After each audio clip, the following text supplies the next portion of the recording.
এই লাইভৰ জৰিয়তে পোনপ্ৰথমতে অসম চৰকাৰৰ মাননীয় মুখ্যমন্ত্ৰী ডক্টৰ হিমন্ত বিশ্ব শৰ্মা, মাননীয় শিক্ষামন্ত্ৰী ডক্টৰ ৰণোজ পেগুকে ধৰি অসম মন্ত্ৰীসভাৰ সকলো মন্ত্ৰীকে অসম ৰাজ্যিক প্ৰাথমিক শিক্ষক সন্মিলনীৰ তৰফৰ পৰা অভিনন্দন, কৃতজ্ঞতা জনাইছো।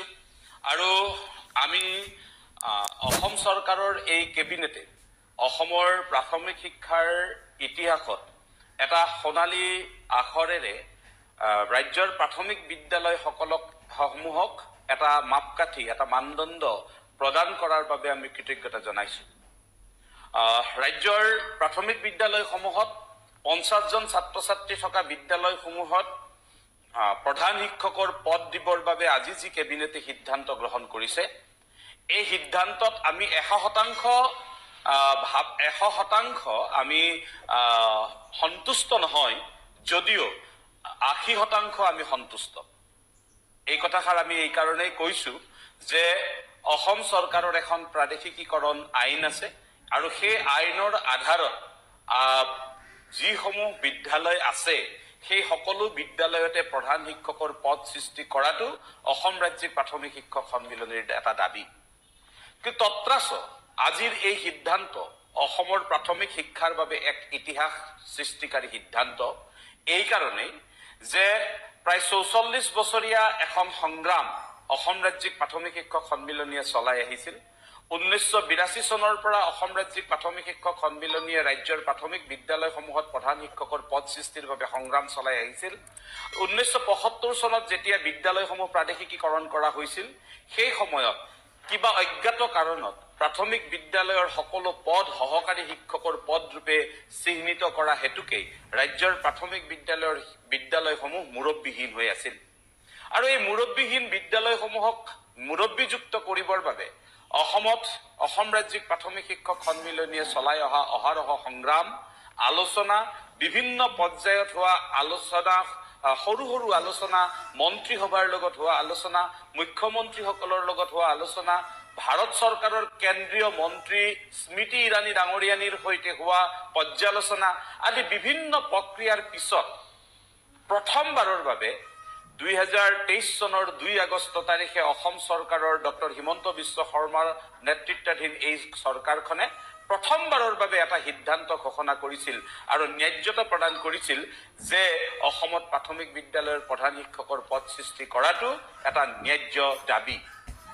আৰু সেইদিনাখন 2 আগষ্টৰ দিনাখন যেতিয়া প্ৰাথমিক বিদ্যালয়ত প্ৰধান শিক্ষকৰ পদ সৃষ্টিৰ বাবে এটা বিশেষ ক্ৰাইটেৰিয়া এটা গ্ৰহণ কৰা হৈছিল, সেইদিনাখনো আমি অসম ৰাজ্যিক প্ৰাথমিক শিক্ষক সন্মিলনীয়ে অসম চৰকাৰক কৃতজ্ঞতা ধন্যবাদ জনোৱাৰ পিছতো আমি কিন্তু এই সিদ্ধান্তত আমি অটল আছিলো যে অসম চৰকাৰৰ সেই সিদ্ধান্ত, কেবিনেটৰ সিদ্ধান্তত অনা সংখ্যাভিত্তিক ধাৰণাক আমি কেতিয়াও মানি ল'ব বিচৰা নাছিলো।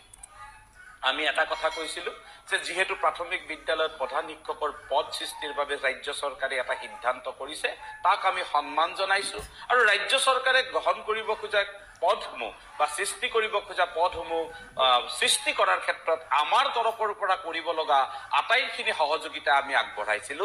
কিন্তু সমান্তৰালভাৱে আমি এই দাবীটো উত্থাপন কৰিছিলো যে শিক্ষা অধিকাৰ আইনে ক'তো প্ৰধান শিক্ষক পদ সৃষ্টিৰ বাবে ছাত্ৰ ছাত্ৰীৰ ক্ৰাইটেৰিয়া ক'তো ৰখা নাই।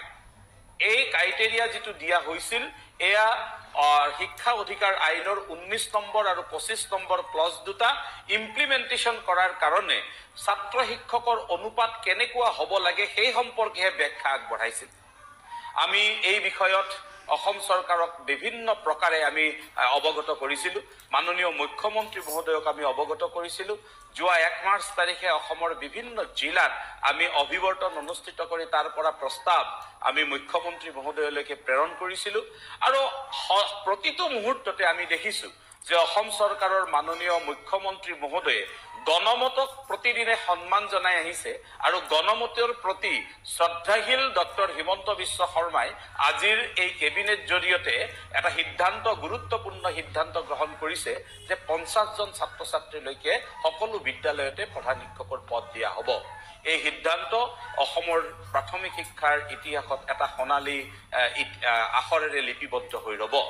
তত্ৰাচ আমি অসম চৰকাৰক এই অনুৰোধ জনাম যে এই 50 সংখ্যাটোৰ যিটো আধাৰ ইয়াৰ কোনো ভিত্তি আমি দেখা পোৱা নাই।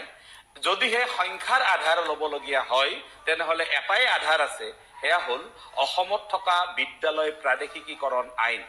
বিদ্যালয় প্ৰাদেশিকীকৰণ আইনে যিমান সংখ্যক ছাত্ৰ ছাত্ৰী থাকিলে এখন বিদ্যালয় প্ৰাদেশিকৰণ কৰাৰ কাৰণে সিদ্ধান্ত লৈ থৈছে বা আইনত সন্নিৱিষ্ট কৰিছে, সিমান ছাত্ৰ ছাত্ৰী থকা প্ৰতিখন বিদ্যালয়ত প্ৰধান শিক্ষকৰ পদ সৃষ্টি নোহোৱালৈ ৰাজ্যিক সন্মিলনীৰ সংগ্ৰাম অব্যাহত থাকিব। কিন্তু আজিৰ এই সিদ্ধান্তক আমি স্বাগতম জনাইছো, শ্ৰদ্ধা জনাইছো আৰু অসমৰ কেবিনেটক, অসম চৰকাৰৰ কেবিনেটৰ প্ৰতি অসমৰ প্ৰাথমিক শিক্ষকসকলৰ হৈ কৃতজ্ঞতা প্ৰকাশ কৰিছো। আমি আশা ৰাখিছো সকলো শিক্ষক শিক্ষয়িত্ৰীকে আমি ধৈৰ্য ধৰি এই যি কামখিনি সমাপন হ'বৰ কাৰণে যিখিনি ধৈৰ্যৰ প্ৰয়োজন, সকলোকে ধৈৰ্য ধৰাৰ কাৰণে আমি অনুৰোধ জনাইছো। আমি এই কথাও স্পষ্ট কৰি দিব খুজিছো সন্মিলনীৰ তৰফৰ পৰা যে অসমৰ প্ৰাথমিক বিদ্যালয়ত প্ৰধান শিক্ষকৰ পদ সৃষ্টিৰ বাবেহে আমাৰ এয়া সংগ্ৰাম। এই সংগ্ৰামে কোনোবা ব্যক্তিক হেডমাষ্টাৰ পাতিবৰ কাৰণে কৰা আমি সংগ্ৰাম নহয়। গতিকে সকলো শিক্ষকে ত্যাগৰ মনোভাৱেৰে ৰাজ্যখনৰ প্ৰতিখন বিদ্যালয়ত প্ৰধান শিক্ষকৰ পদ সৃষ্টি হোৱাৰ এই সংগ্ৰামখনত বিগত সময়ছোৱাত কৰি অহা সহযোগৰ বাবে আমি কৃতজ্ঞতা জনাইছো। অসমৰ প্ৰতিটো ছাত্ৰ সংগঠন, অসমৰ প্ৰতিখন সাহিত্য সভা, প্ৰতিগৰাকী অভিভাৱক, প্ৰতিগৰাকী সচেতন বুদ্ধিজীৱী, বিশেষকৈ অসমৰ সংবাদ মাধ্যমে এই বিষয়টো জনমত সৃষ্টিৰ কাৰণে যি সহায় সহযোগিতা আগবঢ়াইছিল তাৰ কাৰণেও আমি কৃতজ্ঞতা প্ৰকাশ কৰিছো আৰু অসমৰ সকলো দল সংগঠনলৈকে আমাৰ শ্ৰদ্ধা জ্ঞাপন কৰি অসম চৰকাৰক পুনৰবাৰ এই সিদ্ধান্তৰ বাবে আমি কৃতজ্ঞতা প্ৰকাশ কৰিছো। নমস্কাৰ। কৰ্মচাৰীসকলৰ এটা দীৰ্ঘদিনীয়া দাবী পূৰণ কৰিছে আৰু এই দাবী পূৰণ হোৱাৰ পিছতে সদৌ অসম প্ৰাথমিক শিক্ষক সন্মিলনীৰ সম্পাদক প্ৰধান ৰাতুল চন্দ্ৰ গোস্বামী ডাঙৰীয়াই প্ৰতিক্ৰিয়া প্ৰকাশ কৰি আজিৰ এই গুৰুত্বপূৰ্ণ মন্তব্যকেইটা আগবঢ়াইছে আৰু যিকেইটা মন্তব্য ৰাজ্যৰ প্ৰতিজন শিক্ষক কৰ্মচাৰীয়ে জনাটো অত্যন্ত প্ৰয়োজন। গতিকে ছাৰ বাইদেউসকল লগত বন্ধুবৰ্গক আজিৰ এই ভিডিঅ'টো শ্বেয়াৰ কৰি ৰাতুল চন্দ্ৰ গোস্বামী ডাঙৰীয়াৰ মন্তব্যকেইটা জনাই দিব। লগতে নতুনকৈ অহা ছাৰ বাইদেউসকলে সকলৰ বিভিন্ন খবৰসমূহ সম্পূৰ্ণ শুদ্ধ তথ্যৰ ওপৰত পোনপ্ৰথমে পাবলৈ অনুগ্ৰহ কৰি আমাৰ এই চেনেলটো ছাবস্ক্ৰাইব কৰি ল'ব।